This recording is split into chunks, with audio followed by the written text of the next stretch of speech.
Bom dia a todos. Agora eu preciso controlar isso aqui, senão eu vou falar alto demais, né? É um prazer estar aqui novamente.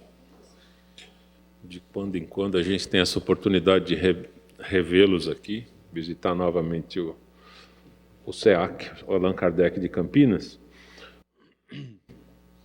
E é uma tarefa que eu me imponho de, na medida do possível, trazer reflexões sobre a doutrina espírita, sobre os evangelhos, porque quero entendê-los melhor, e a oportunidade de falar em voz alta para gente disposta a ouvir o que a gente está pensando é sempre um exercício fascinante, um exercício muito útil também para que a gente possa alinhar as ideias e levar progressivamente essas ideias, esses conceitos, esses ensinamentos do Cristo a serem as nossas próprias convicções. Como a gente sabe, muitos de vocês já estão acompanhando as atividades na Casa Espírita há algum tempo. Espírita estuda. Tanto é assim que muita gente que a gente conhece, vai conhecendo por aí, nos conta que hesita um pouco em se declarar espírita, ou se sentir espírita, ou se colocar como espírita, porque espírita tem que estudar. E parece, lamentavelmente, que nós temos uma cultura ainda muito falha a respeito do estudo, porque o estudo parece ser associado por muitos da humanidade em geral, e especialmente aqui no nosso país, associado a uma obrigação chata, a ter que aprender coisas ou decorar coisas que a gente não quer. Então, quando a gente está estudando, seja qual for a área, né?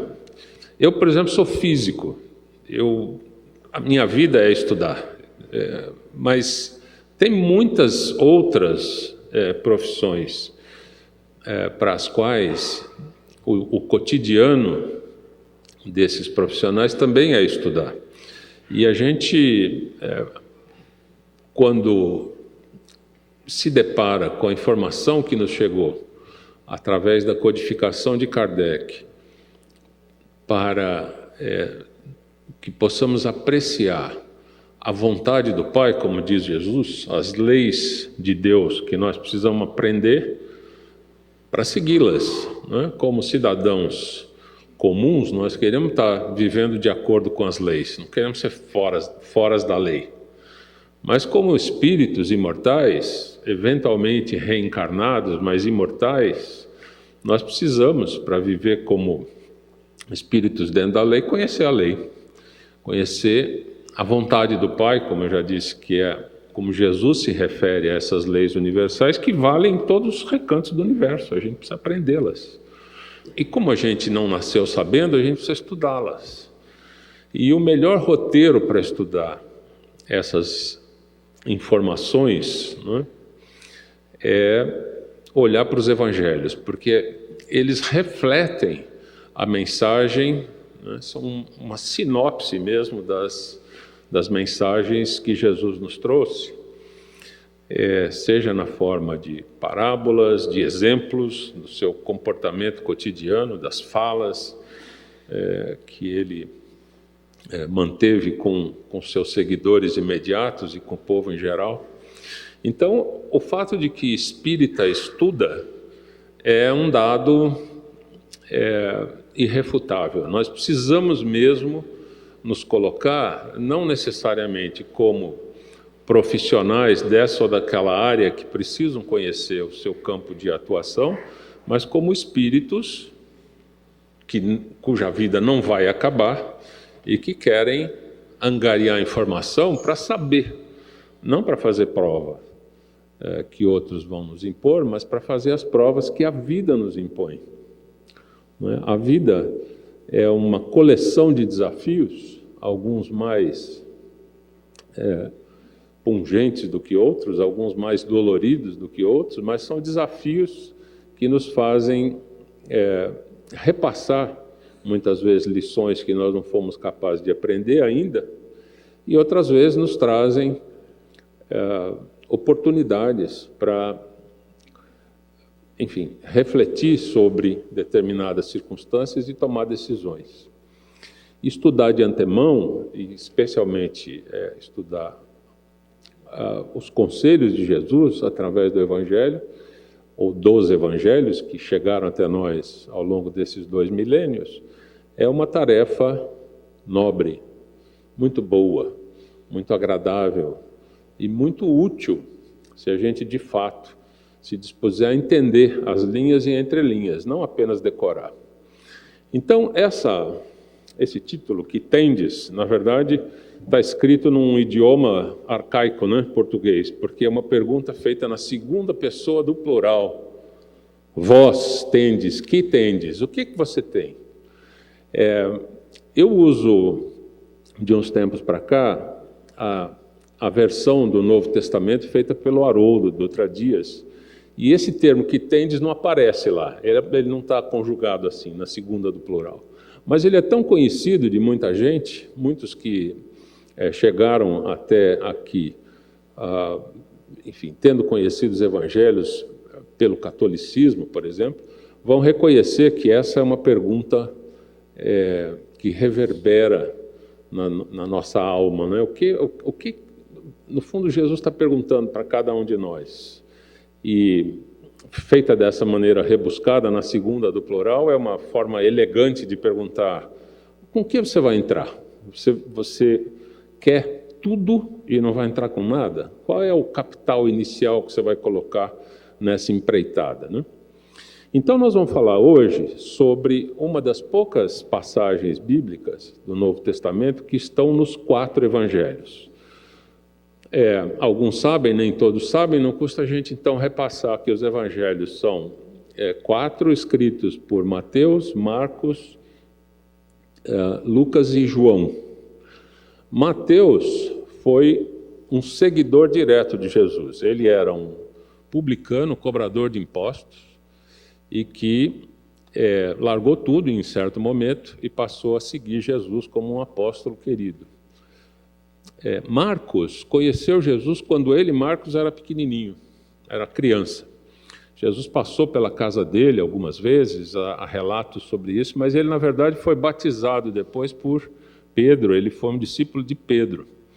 E numa das viagens, ou nas viagens que ele fez com Pedro, ele começou a escrever o seu evangelho, que eram essas reminiscências, essas lembranças que chegam até os nossos dias. Lucas não conviveu com Jesus, ele conheceu o cristianismo através de Paulo e também através de Maria, mas adiante ele conviveu um tempo com a mãe de Jesus e ouviu muitas das histórias que ele transcreveu, Lucas, né, para o seu evangelho.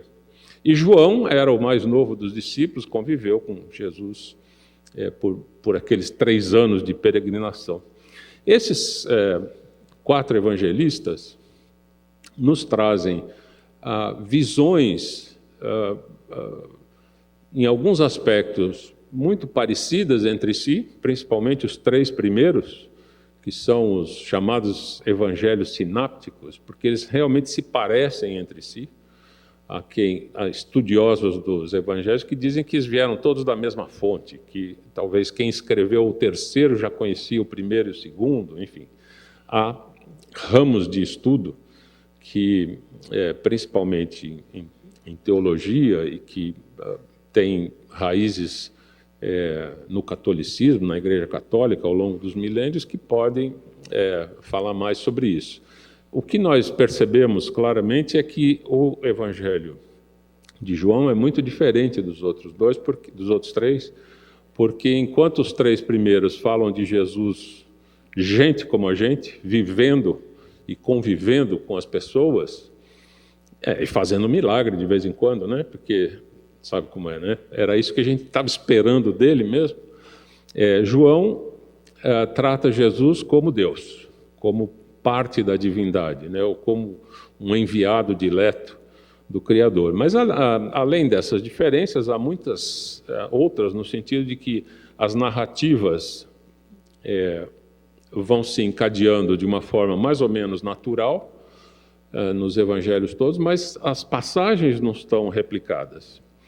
Eu contei recentemente, quando a gente pega um Novo Testamento, muitas das edições, inclusive a do Haroldo, para cada nova passagem bíblica tem um título, e esse título é parte de um capítulo e tem versículos, ou seja, númerozinhos que vão facilitando a localização do texto. E, além disso, quando a gente olha para os evangelhos, a gente fica sabendo se uma determinada passagem está citada em algum outro evangelho. Então, eu contei recentemente que tem 17 passagens que aparecem nos 4 evangelhos. E essa que nós vamos tratar hoje é uma delas, e ela é muito significativa. A gente aprendeu a falar sobre ela como o milagre da multiplicação dos pães. Bom, milagre é um nome impróprio, né? É uma visão inadequada, porque milagre sempre dá a impressão de que é algo impossível de fazer, né? Ora, se foi feito, não pode ser impossível. Ele apenas é possível para alguns que detêm certas técnicas e têm domínio sobre a matéria e o espírito, e outros, como nós, que não sabemos como é que isso é feito, vamos rotular como milagres, né? Mas tem essa multiplicação dos pães e dos peixes, na verdade, que está narrada nos 4 evangelhos, e eu vou propor para vocês, então, que a gente faça uma leitura desses 4 na tradução do Haroldo Dutra Dias. E vai assim. Mateus, capítulo 14...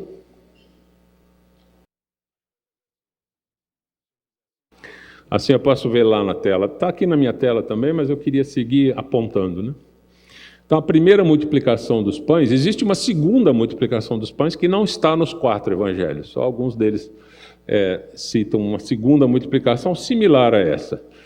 Ela está em Marcos, Lucas, João e também em Mateus. Ouvindo isso, Jesus retirou-se dali num barco para um lugar ermo, em particular. As turbas, ao ouvirem, o seguiram a pé, a partir das cidades. Após sair, viu uma turba numerosa e, compadecendo-se deles, curou os seus enfermos. Chegado o fim da tarde, os seus discípulos aproximaram-se dele, dizendo: o lugar é ermo e a hora já está adiantada. Despede as turbas para que voltem para suas aldeias e comprem alimentos para si mesmos. Então, essa passagem segue dessa maneira. Jesus, porém, lhes disse: não é necessário irem embora. Dai-lhes de comer vós mesmos. Lugar ermo, sem supermercado por perto. Dai-lhes de comer vós mesmos. Então eles lhe dizem: não temos aqui senão 5 pães e 2 peixes. Ele disse: trazei-os aqui, os pães e os peixes. Após ordenar que as turbas se reclinassem sobre a relva, 5 pães e 2 peixes, trazei-os aqui. Após ordenar que as turbas se reclinassem sobre a relva, tomou os 5 pães e 2 peixes, olhou para o céu, abençoou, partiu os pães, deu-os aos discípulos e os discípulos às turbas. Todos comeram e saciaram-se. E levaram o que sobrava dos pedaços, 12 cestos de vime cheios. E os que comeram foram cerca de 5.000 homens, fora mulheres e criancinhas. Estão contando os comilões só, né? Fora mulheres e criancinhas.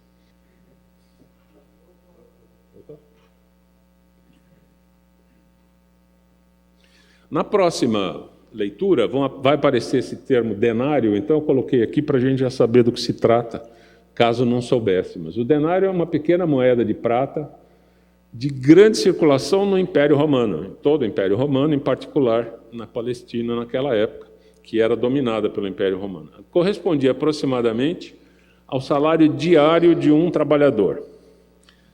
E estima-se que daria para comprar 8 quilos de pão com um denário.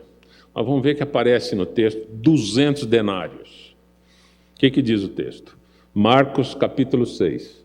Depois de sair, ele viu uma turba numerosa e compadeceu-se deles, porque eram como ovelhas sem pastor. e começou a ensinar-lhes muitas coisas. Ao tornar-se já muito adiantada a hora, os seus discípulos, aproximando-se dele, diziam: o lugar é ermo e a hora já está muito adiantada. Despede-os para que voltem aos campos e aldeias ao redor e comprem para si mesmos o que comer. Bom, a gente já sabe o que Jesus acha disso, né?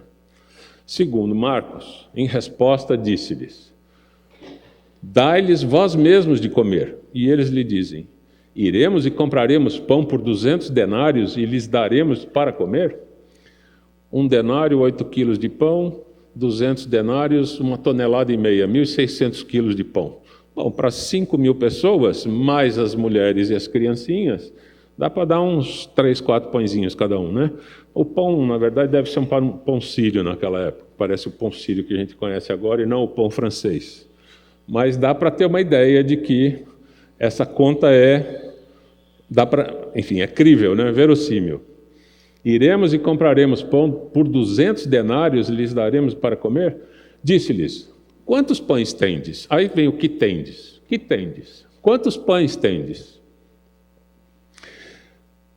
Parti e vede, ou seja, vamos ver lá o que tem. Ao saberem, dizem: 5 pães e 2 peixes. Ordenou-lhes que todos se reclinassem em grupos de convivas sobre a relva verde, e reclinaram-se em fileiras de 100 e de 50.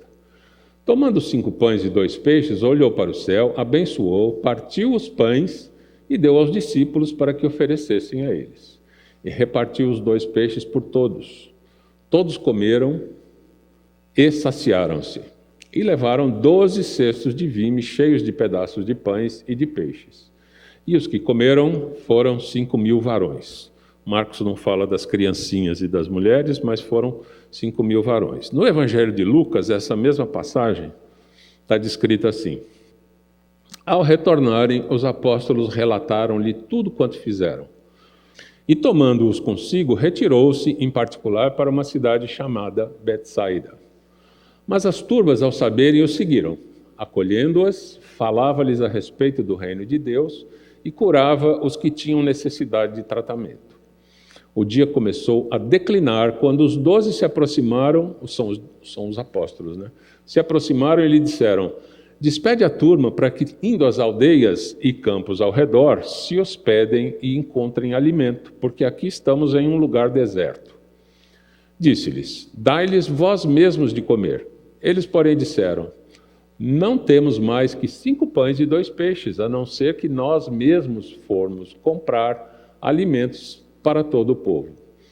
Pois eram cerca de 5.000 varões. Então disse aos seus discípulos: fazei-os reclinarem-se em grupos de 50. E assim fizeram todos reclinar-se. Tomando os 5 pães e os 2 peixes, olhando para o céu, abençoou-os, partiu e deu aos discípulos para oferecerem à turba. Todos comeram e saciaram-se, e foram levados do que sobrou dos pedaços 12 cestos de vime. A gente podia parar aqui e falar assim: bom, decoramos já essa história, certo? Lemos nos 3 evangelhos, falta um ainda, né? Mas tá bom, professor, chega, né? Não tá bom não, nós precisamos entender as linhas e as entrelinhas. Vamos ler a 4ª versão dessa passagem, que está no Evangelho de João, e diz assim: então Jesus, levantando os olhos e observando que numerosa turba vinha até ele, diz a Felipe, que era um dos seus apóstolos: onde compraremos pães para eles comerem?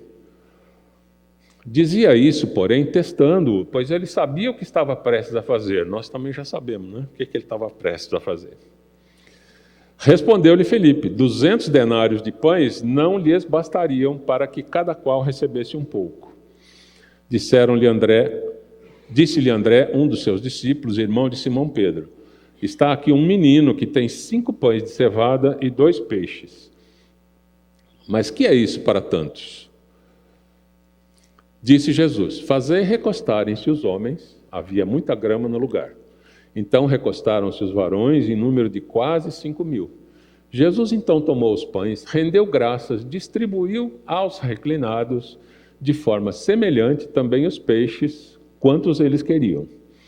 E como estavam fartos, diz aos seus discípulos: recolhei os pedaços de pães que sobraram, para que nada se perca.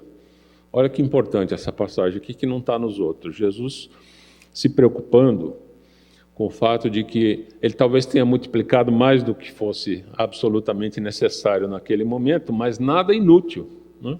Guarda tudo, em algum momento vai ter fome de novo, vai ter necessidade de alimentos. E eles já estão disponíveis. Assim, recolheram e encheram 12 cestos de vime de pedaços dos 5 pães de cevada que sobraram do que havia sido comido.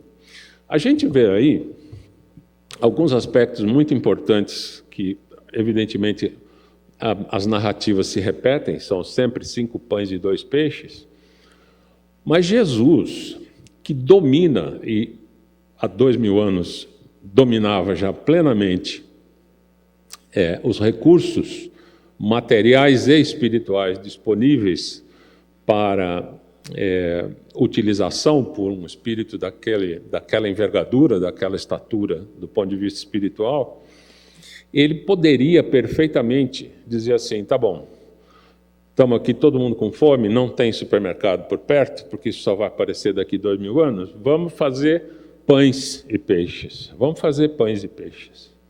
Não, ele pergunta, o que vocês têm aí? Ele quer a nossa contribuição inicial, a partir da qual se possam gerar recursos que possam ser úteis para nós mesmos. Ele podia ter feito isso do nada. Tem uma outra passagem em que, só para não deixar em branco essa possibilidade, tem uma outra passagem em que perguntam a Jesus se ele e os discípulos não pagariam impostos. Aí diz, pagamos sim. Nós, enfim, estou super simplificando, mas instrui Pedro e diz assim, vai lá no lago, primeiro peixe que você pegar, abre a boca dele, tem uma moeda de prata. Jesus poderia fazer isso com os pães e os peixes para 5.000 pessoas, mas 5.000 varões, né? Fora as mulheres e as criancinhas. Mas ele nos dá a oportunidade de oferecer algo para o início da conversa. E a gente fica pensando, pães e peixes, eu nem gosto de peixe, pão engorda, né? Nós estamos falando aqui do alimento físico, né, para o sustento daquelas pessoas, já era de noite, as pessoas iam dormir na relva, ou talvez fossem se aventurar alguns a voltar para casa na noite escura, mas que pelo menos tivessem as barrigas cheias. Esse alimento físico simboliza o alimento espiritual que está disponível para nós, e é por isso que a gente estuda na Casa Espírita, né? Para a gente realmente se integrar ao conjunto da espiritualidade que já sabe mais do que nós, que pode nos oferecer recursos valiosos para, pelo menos, nos mantermos equilibrados diante dos desafios, que serão sempre constantes ou frequentes nas nossas vidas, porque nós não estamos aqui a passeio, tá certo? Nós estamos aqui em mais um elo importante de uma cadeia incontável de elos que representam justamente essas oportunidades de nos regenerarmos em certos aspectos, quando nos referimos àquilo que fizemos de errado, ou de aprendermos novos valores, interiorizá-los e transformá-los em bens nossos mesmo, não apenas que alguém nos ensinou, ou alguém nos disse, né? Ou alguém no púlpito da Casa Espírita recomendou que fosse feito assim. Nós precisamos nos assenhorear desses recursos espirituais como sendo nossos, não porque o bispo falou, o papa, ou enfim, o palestrante espírita, o pastor, seja lá qual for a denominação religiosa, mas porque nós entendemos aquilo e concluímos que esse ou aquele aspecto filosófico, social, familiar, enfim, esse ou aquele aspecto da vida precisa da nossa atenção, precisa ser compreendido, e a gente precisa desenvolver uma estratégia para enfrentar as nossas próprias dificuldades, o jeito como a gente reage quando somos desafiados, né, das mais variadas maneiras, o jeito como a gente se sente depois que aquele primeiro impulso passou, a gente tende a deixar passar, a perdoar, a compreender que são irmãos como nós também em pleno desenvolvimento e, portanto, carentes ainda de recursos que nós também não temos e de compreensão, principalmente, ou nós vamos ficar esperando a oportunidade para a vingança, para o troco, não é? Nós sabemos, conhecemos perfeitamente essas opções todas, porque elas, via de regra, fazem parte do nosso cotidiano. Há quem diga que já não se vinga mais, talvez porque não tenha aparecido ainda a oportunidade, né? Porque a gente compreender que há certas coisas que precisam ser modificadas, há certas lacunas que precisam ser preenchidas em nós mesmos, é um passo fundamental, importante, mas ele não basta. Porque a gente diz, tá bom, então eu entendi, eu não quero mais fazer isso. Eu não vou mais fazer isso. E a gente faz, porque a vida desafia e a gente não está preparado para agir de outra maneira. E quando a gente se arrepende de ter feito o que já não queria fazer, nós vamos precisar lançar mão de uma tenacidade, né, de uma persistência que só vai prevalecer se a gente estiver convicto de que vale a pena mudar. Então, eu quero mudar, eu sei como mudar, então eu preciso mudar. Mas como é que eu faço no dia a dia para superar as minhas fraquezas e, de fato, agir diferente, ou reagir de forma diferente? Bom, esse é um aspecto essencial que nós precisamos compreender e que está simbolizado aqui nessas passagens que nós acabamos de ler, porque é Jesus perguntando, você está me pedindo para eu te abençoar e você virar santo de repente, sem entrar com nada? Qual é o seu esforço? O que é que você está disposto a fazer para que a sua atitude cotidiana mude? Porque sem isso não vai mudar. Nenhum espírito bondoso, nenhum espírito iluminado poderá fazer por nós aquilo que nós precisamos fazer. Porque é da essência da vontade do Pai, da lei de Deus, que nós somos criados, e a criação permanente por parte do Criador, mas nós somos criados absolutamente simples e ignorantes, nós não sabemos nada. E, no entanto, somos destinados à perfeição. Como é que se chega lá? Vivendo. Quem não percebeu isso ainda está desconfortável com a vida. É o viver diante das adversidades que vai nos fazer adquirir valores que nós não temos a partir do nada, do zero mesmo. Então, essa proposta do Criador é muito desafiadora para as criaturas. E enquanto a gente não entende isso, a gente fica pondo culpa em Deus, que deixou alguém se dar bem e a gente está sempre se dando mal. Ou fazendo negócio com Deus, né? Eu lembro sempre daquele caso do cara que tem um carro, entrou no mecânico, o mecânico diz, esse motor aqui vai fundir. Então ele faz uma promessa para Deus ou para o santo, vender logo o carro para ele fundir na mão do outro. Tá certo? Porque eu não quero ficar com prejuízo.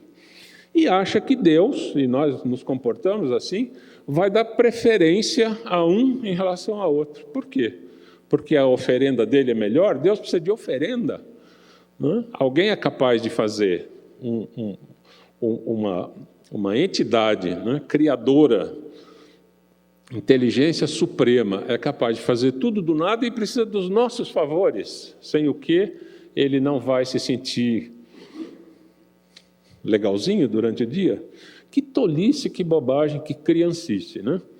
Mas além desse aspecto, estou vendo ali o horário, nós estamos bem.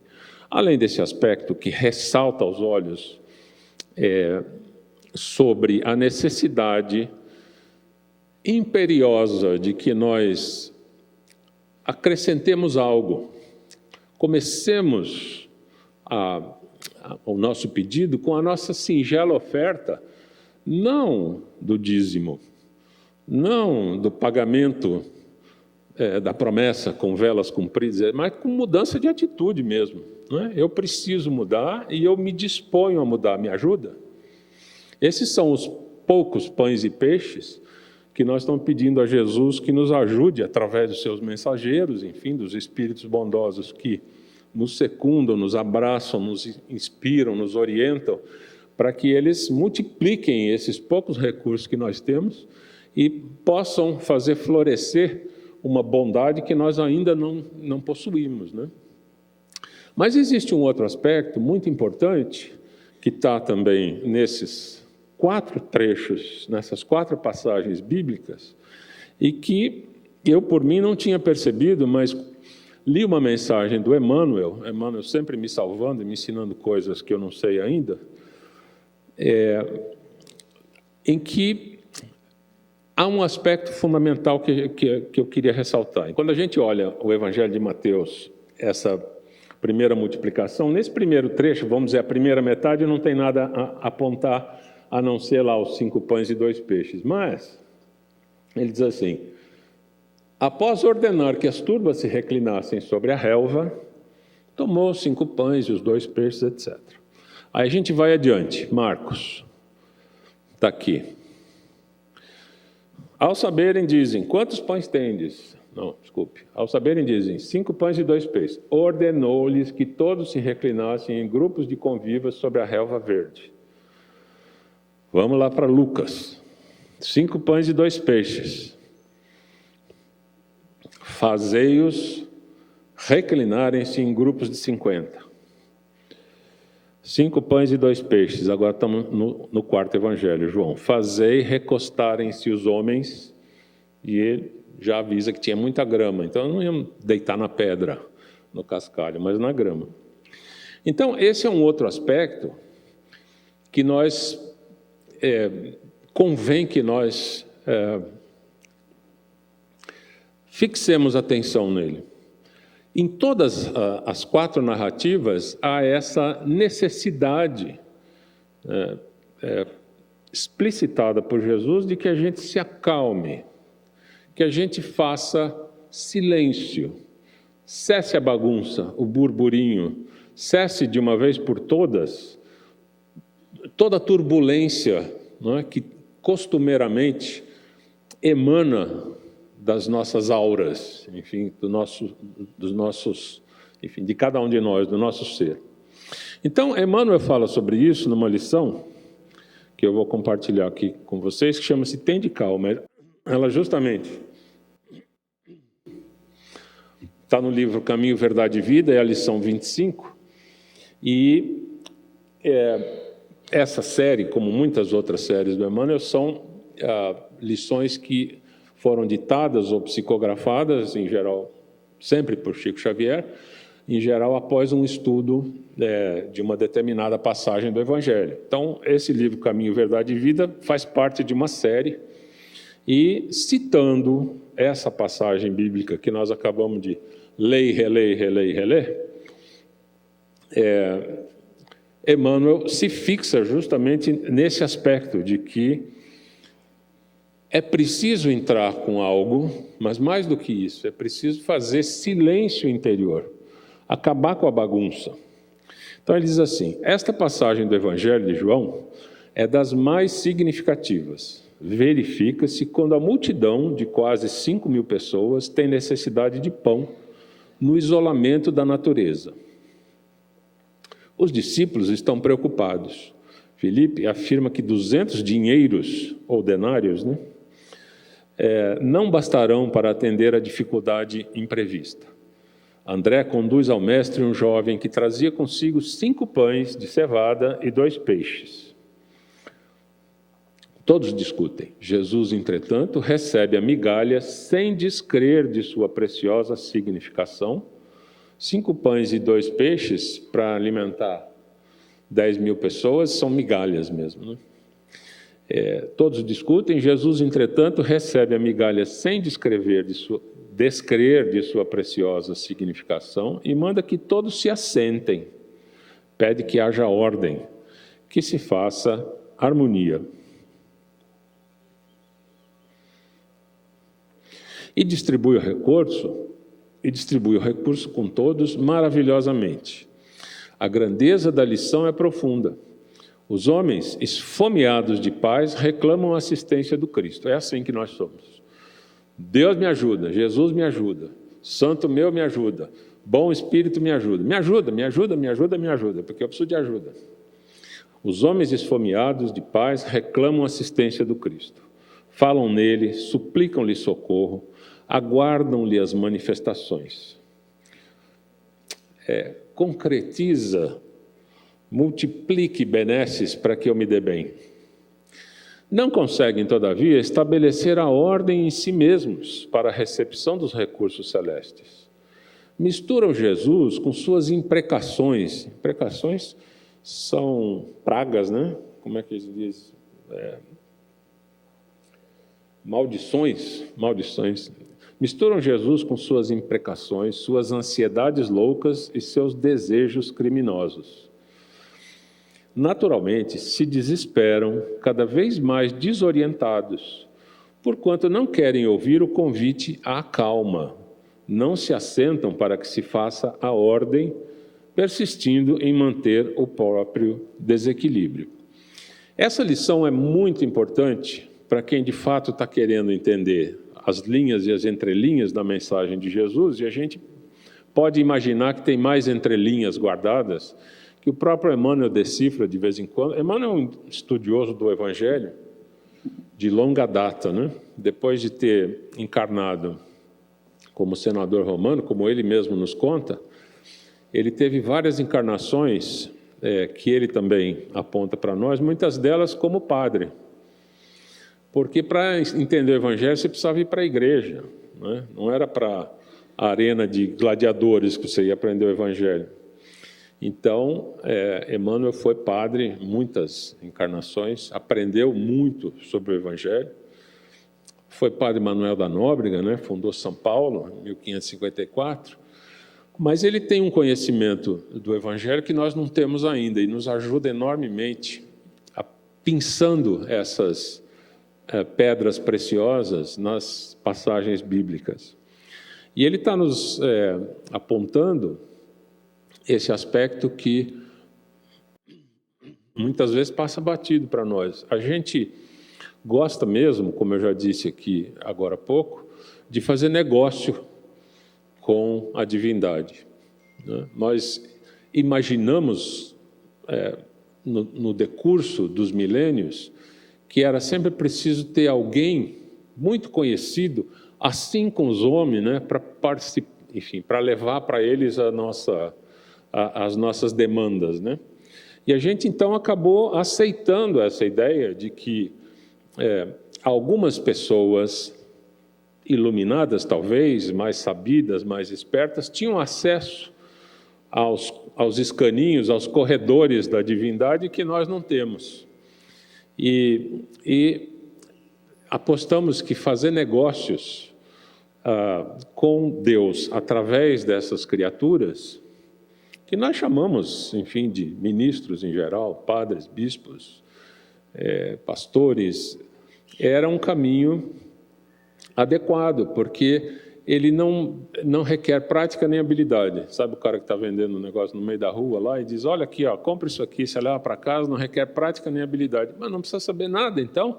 Basta você ter uma boa amizade com alguém que faça o papel de ser seu procurador junto a Deus ou a um santo forte, como muitos dizem, e pronto, está tudo resolvido. E a gente foi vendo os anos, as décadas, os séculos, os milênios se passaram e não deu certo.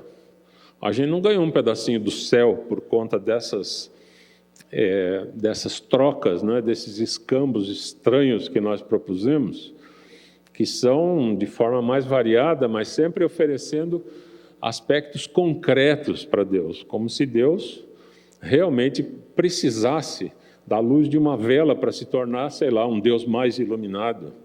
Ou se não é Deus, é um santo qualquer que já é tão superior a nós, mas ele também precisa de uma vela, do tamanho, não sei de que tamanho, porque ele precisa da luz. É uma visão infantil, que muitas criaturas ainda preservam, apesar da gente estar em pleno século XXI, repensando, né, ou nos sentindo na obrigação de repensar a nossa relação com Deus. O que, de fato, se impõe é que a gente perceba essa conjugação que as passagens evangélicas que nós acabamos de estudar aqui nos oferecem. Jesus, se apiedando da nossa situação, nos dava passes curativos.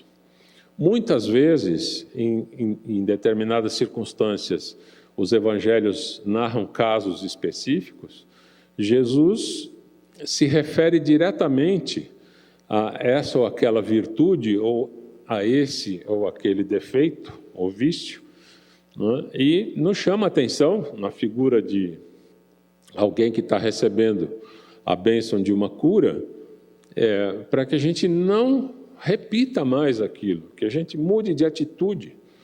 Então vai, não peques mais para que não te aconteça coisa pior. Isso ele falou quando a moça estava prestes a ser apedrejada, e ele pergunta: onde é que estão seus algozes?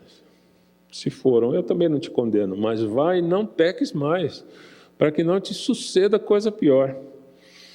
Então, o nosso cotidiano, o nosso dia a dia, o nosso modo de operar alguém me livrou da situação difícil, me tirou do apuro, e eu posso continuar vivendo como eu sempre vivi. Quando, na realidade, os desafios da vida, na forma de apuros, de apertos, são alertas para que a gente não continue, mude de rumo, não continue repetindo, ano após ano, vida após vida, os mesmos enganos. A gente dá de ombros, finge que, eu tenho sorte, Deus gosta de mim, na hora H alguém me salva. No final das contas, a gente está apostando no imponderável, quando muito melhor do que isso é a gente fazer o papel do cientista, do investigador da própria vida. Onde é que estão as lacunas que eu preciso cobrir, tampar, porque são falhas? Onde é que estão os procedimentos inadequados, os vícios que eu preciso substituir por virtudes que eu ainda não tenho, mas que eu posso cultivar? Isso aí é difícil imaginar uma receita pronta, ou alguém chegar de fora para dentro e te dizer: olha, o seu problema é esse, esse, esse, esse. Primeiro, se alguém te disser isso, você aceita? Deixa eu anotar aqui, pronto, amanhã mesmo já começa a mudança, Via de regra não é assim, porque nós somos orgulhosos, nós queremos que as pessoas entendam, como a gente costuma dizer, que se o conselho fosse bom, não era dado, era vendido. E você vem me dar conselho para quê? Que experiência ou que autoridade você tem para me dar esses conselhos? Em geral, a gente reage às circunstâncias adversas da vida pedindo socorro, e quando ele chega, a gente não reconhece que ele chega como uma nova oportunidade para recomeçar e não seguir no mesmo rumo, na mesma rota, que evidentemente está equivocada, mas que precisa de correção, de alteração de metas, inclusive. Então, essa nossa maneira de encarar o pedido, a súplica, pode ser simbolizada pela pergunta que tendes. A gente se imagina, ou se imaginando, em uma circunstância dessas qualquer, sendo abordado pelos espíritos superiores, nos perguntando com o que você vai entrar, qual que é a sua contribuição. Você vai, de fato, como doente que somos todos, aderir ao tratamento, ou nós vamos ter que abrir sua boca na marra e enfiar o xarope, o remédio, seja ele qual for? Porque, possivelmente, os médicos e os enfermeiros encarnados possam fazer isso, mas os bons espíritos não fazem isso. Eles não têm autorização, e isso não precisa vir de uma autorização superior, não tem intimamente autorização para fazer nada forçado. Nós não vamos virar bons na marra, não tem sentido isso. Então, para você parar de errar, você precisa decidir parar de errar. Para decidir parar de errar, você tem que reconhecer que aquilo é um erro. E são tantos erros que a lista de erros reconhecidos, por maior que seja, ainda é muito pequena comparada com a nossa necessidade real. Então, estarmos diante da súplica, do pedido ou da fome espiritual que está requerendo a multiplicação de benesses que não são pães e peixes, mas são virtudes que nós não temos, vai requerer a nossa adesão. Como paciente em tratamento, precisa aderir ao tratamento. Se ele for avesso ao tratamento, se ele for totalmente apático, ou mais do que isso, cético, e não se interessar pelo processo, dificilmente esse tratamento vai ter sucesso. Então, nós, como espíritos em evolução, precisamos nos reconhecer como espíritos enfermos necessitando de tratamento e aderir ao tratamento com alguma dose de docilidade. E aderir a esse tratamento envolve, como nos chama a atenção Emmanuel, uma postura que, em geral, nós não temos. Não é por outra razão que a gente, quando vai fazer um estudo ou vai iniciar uma atividade na casa espírita, nós coletivamente nos concentramos e fazemos uma prece. Não precisa apagar a luz, não precisa, acender luz colorida, não precisa obrigatoriamente criar um ambiente físico para isso, mas o ambiente mental, íntimo, é importante que seja criado e que cada um seja capaz, pelo exercício cotidiano, de estender vibrações para um padrão maior do que aquele costumeiro do dia a dia. Para sermos o que somos, nós não precisamos fazer esforço nenhum, simplesmente somos. Para sermos melhores, nós vamos precisar fazer silêncio, harmonia. Não foi por outra razão que Jesus, então, pede para que os indivíduos todos que iam não apenas presenciar essa multiplicação de alimento na forma de pães e peixes, mas mais do que isso, iam saciar sua própria fome, que eles ajudassem de alguma maneira. Então, é como Jesus dissesse: eu posso fazer isso sem os pães, sem os peixes e sem a ajuda de vocês, mas eu quero fazer de outro jeito. E vocês podem ajudar. Então, começa assim: calma, vamos nos asserenar.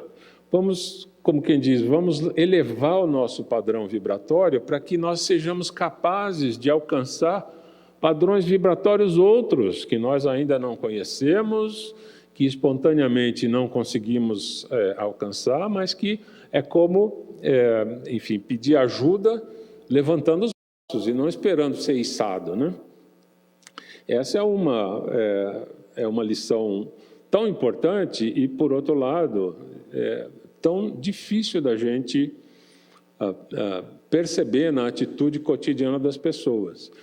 As pessoas chegam à casa espírita, às igrejas em geral, a casa religiosa, imaginando que o culto, seja ele qual for, por si só vai nos colocar o rótulo de participante. Então, eu vou sistematicamente na igreja tal e, portanto, eu sou um profitente daquela religião e, por isso mesmo, Deus olha para mim e diz: esse sim, tem o carimbozinho, vou cuidar melhor dele. Ou a gente vem aqui na casa espírita, toma um passe de vez em quando, assiste uma palestra, ou mesmo participa de um estudo e já se considera um espírito melhor, porque eu, sem perceber, estou pensando como sempre, estou assim com os homens. Tem uns espíritos que são muito sabidos, que conduzem os trabalhos nessa casa espírita, e eles já me reconhecem, porque eu estou vindo aqui. Não é isso, não pode ser. Se fosse só isso, que mesquinharia é essa, A gente tem um trabalho por encarnações sucessivas, em número incontável, para nos transformarmos da mais absoluta simplicidade na angelitude a qual Jesus se refere, e ele nos diz isso, em uma das suas passagens com os discípulos, que nós somos perfectíveis, criados simples e ignorantes, porém perfectíveis. Nós não vamos ter asa para ser anjos, mas nós vamos ter uma um conhecimento brilhante, capaz de fazer tudo que ele fez. Aliás, ele disse isso: sois deuses, sois capazes de fazer tudo isso que eu fiz e muito mais. Mas para isso, seria, há 2000 anos, e ainda é, 2000 anos depois, necessário que nós apuremos as nossas habilidades. As coisas, não é, que envolvem a compreensão do mundo espiritual, que engloba o mundo material, estão repletas. A compreensão, na verdade, precisa se estender muito além do que a gente pode